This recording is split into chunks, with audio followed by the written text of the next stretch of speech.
William Grant had fought many battles in his lifetime, but none quite like this. As a retired Supreme Court judge, he had spent years dismantling corruption from the highest benches of justice. Yet here he was, standing on his own front porch, staring down a $500 fine for having a flower bed.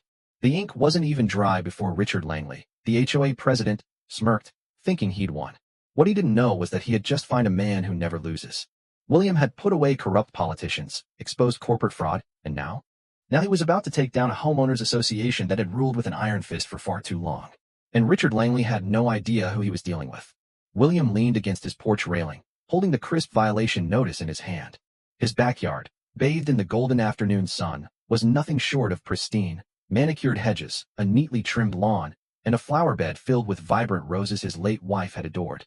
Yet this ridiculous fine was the first greeting he received from the HOA. Down the street, a stocky man in a polo shirt and khaki shorts strutted around like he owned the place. Richard Langley, the kind of man who wielded the HOA rulebook like a weapon, preying on anyone who dared challenge his authority. He stood beside a golf cart, clipboard in hand, issuing more citations to neighbors with that smug, self-satisfied grin. William stepped off his porch, calm but determined. "Excuse me," he said, holding up the fine. "Mind explaining what this is about?" Richard barely spared him a glance before answering. "Unauthorized flower beds. Page 12 of the HOA guidelines. Landscaping modifications require approval." William raised a brow. "Flower beds require approval? Since when?" "Since always," Richard replied, tapping his clipboard. "It's standard practice. Gotta keep the neighborhood uniform. You should have read the rules before moving in." "I did," William said evenly, "and there's nothing about flower beds requiring pre-approval." Richard chuckled. "You a lawyer or something?" William let a small smile tug at the corner of his mouth. "Something like that." Richard crossed his arms. "Look, rules are rules. You can pay the fine or file an appeal, but I wouldn't waste your time." He leaned in slightly, lowering his voice as if imparting a great secret. "I never lose." William met his gaze, unflinching. "Is that so?" Richard smirked. "It is." William nodded, folding the fine neatly. "Good to know." That evening, he poured himself a glass of bourbon and sat at his desk, flipping through the HOA bylaws he had printed before moving in. His legal instincts had been right. There was no rule about flower beds requiring approval. But what intrigued him more were the inconsistencies. A pattern emerged: fines were arbitrarily enforced. His flower bed was an issue, but Richard's own overgrown hedges and mismatched mailbox weren't. A neighbor's American flag was too large, but another's garden gnome army went untouched. William leaned back in his chair, a familiar thrill running through him. It had been a while since he felt the tug of a real challenge. The next morning, William made a stop at Richard's house, noting with amusement the multiple violations visible from the sidewalk. "Morning," William greeted, holding up his coffee.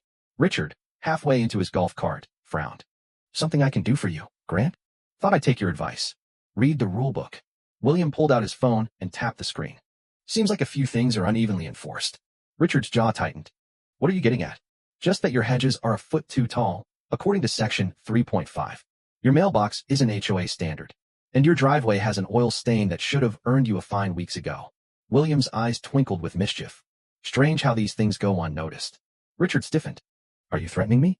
"Not at all," William said smoothly. "Just making an observation." For the first time, Richard's smug expression wavered. "You don't want to start a war you can't win." William took a slow sip of his coffee. "Oh, Richard," he said, voice rich with amusement. "You have no idea who you're dealing with." By noon, a new fine landed on Richard's doorstep, this time from his own HO's board. William leaned back in his chair, watching through his office window as Richard Langley stomped toward his golf cart, the fresh violation notice crumpled in his fist. The HOA president's usual smug demeanor had cracked, replaced with barely contained frustration. It was the first sign that William's subtle pushback had landed. A few hours later, William attended his first HOA meeting, walking into the community clubhouse with quiet confidence. The room was filled with a mix of indifferent homeowners and a few who looked genuinely anxious. At the front sat Richard, flanked by the rest of the HOA board, three middle-aged yes-men who nodded at whatever Richard said. "All right," Richard began, slamming his gavel onto the table. "Next on the agenda is a violation dispute. Mr. Grant, you're here to contest your fine." William stood, smoothing his sleeves. "Yes, and I'd like to begin by—" "Just to be clear," Richard cut in, flashing a condescending smile. "This isn't a court of law, Judge. This is an HOA hearing. Different rules." A few people snickered. William nearly smiled. He'd seen this type before, men who mistook unchecked power for intelligence. "I'm aware, Mr. Langley," William said. "But rules still matter. I've read the HOA bylaws.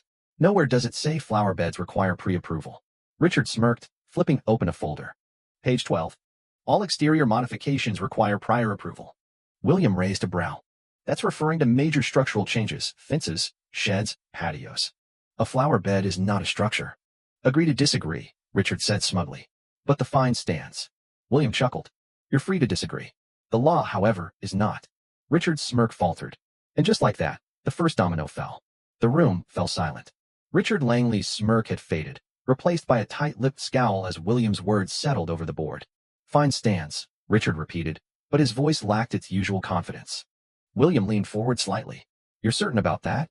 His voice was calm, almost amused. Richard hesitated, just for a fraction of a second. That was all William needed. He turned to the gathered homeowners. Let's put this to a community vote, shall we? A murmur spread through the room. The board members shifted uncomfortably. They weren't used to being challenged. Richard slammed his gavel down. That's not how this works. William raised an eyebrow. Interesting. Because according to Section 4.2 of the HOA bylaws, any policy dispute can be overturned by a majority vote at a formal meeting. Silence. A neighbor, an older woman with silver hair, slowly raised her hand. I vote against the fine. Another followed. And another. One by one, hands went up around the room. By the time the last vote was counted, the tally stood at 21-3 against the fine. William turned back to Richard. Looks like the community has spoken. Richard's jaw tightened. He had lost. For the first time in years, the HOA had been overruled by the very people they controlled. And this was only the beginning. The next morning, a certified letter from the HOA arrived at William's doorstep. He opened it and chuckled. Violation notice, non-standard driveway color, fine, $750. William shook his head. So this was how they wanted to play it. He didn't react. He didn't rant. He didn't even call to complain. Instead, he picked up his phone and made 3 calls. A local investigative reporter, a civil rights attorney, a real estate fraud investigator. The HOA had made one crucial mistake. They had picked a fight with the wrong man. Within a week, the first news article dropped. Power-hungry HOA targets retired judge. Is this the most corrupt neighborhood in the state? It went viral overnight. Neighbors who had been too afraid to speak out started coming forward. Dozens of violations surfaced. Unexplained fines. Selective enforcement. Even misused HOA funds. At the next meeting, the clubhouse was packed. Richard sat at the front, visibly sweating, as people demanded accountability. A voice rose from the back of the room. I motion for a vote of no confidence in Richard Langley as HOA president. A roar of agreement filled the room. William smiled. The dominoes were falling faster now. Richard tried everything. He threatened lawsuits. He called in favors. He even attempted to change the bylaws overnight. But it was too late. The investigation uncovered embezzlement. Tens of thousands in HOA funds rerouted to Richard's personal accounts. By the end of the month, Richard was formally charged with fraud. The HOA dissolved. The neighborhood free. And William? He walked into the sunset, a quiet smile on his face, knowing he had won the war. Despite Richard's removal, the scars of his tyrannical rule still lingered. Homeowners were wary and hesitant to trust another governing body over their community. William, though satisfied with his victory, knew his work wasn't done. At the next town hall meeting, the question of what came next dominated the discussion. Do we form a new HOA? One neighbor asked nervously. Absolutely not, another shot back. We just got rid of one dictatorship. Why would we invite another? William cleared his throat, drawing everyone's attention. We don't need an HOA, he said. What we need is transparency and accountability. No more unchecked power. No more backroom deals. If we work together, we can keep this community running without a dictatorship. For the first time in years, the community came together not out of fear, but out of unity.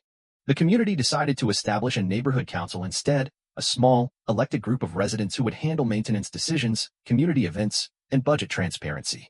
William, despite numerous nominations, declined leadership. I fought this fight so we could all be free to make our own choices, he said. I'll be here to help, but this neighborhood belongs to all of us. The newly formed council passed its first motion, using the recovered HOA funds to repair every home that had been wrongfully fined. The atmosphere changed. Hope replaced fear. Richard Langley had ruled with an iron fist. William Grant had led a revolution. And the people? They reclaimed their home. Months passed, and life in the neighborhood settled into something better than before. Children played freely in the yards without fear of an HOA enforcer demanding they move their bikes. Neighbors greeted each other warmly, no longer divided by petty rules and fines. One evening, William sat on his porch, watching the sunset over his garden. His roses, the ones that started it all, bloomed brilliantly in the fading light. His neighbor, the silver-haired woman who had first voted against the fine, stopped by with a plate of fresh-baked cookies. Thank you for fighting for us, she said. You changed everything. William took a deep breath, the scent of roses and freedom in the air. No, he said, looking down the street at the happy, thriving neighborhood. We all did.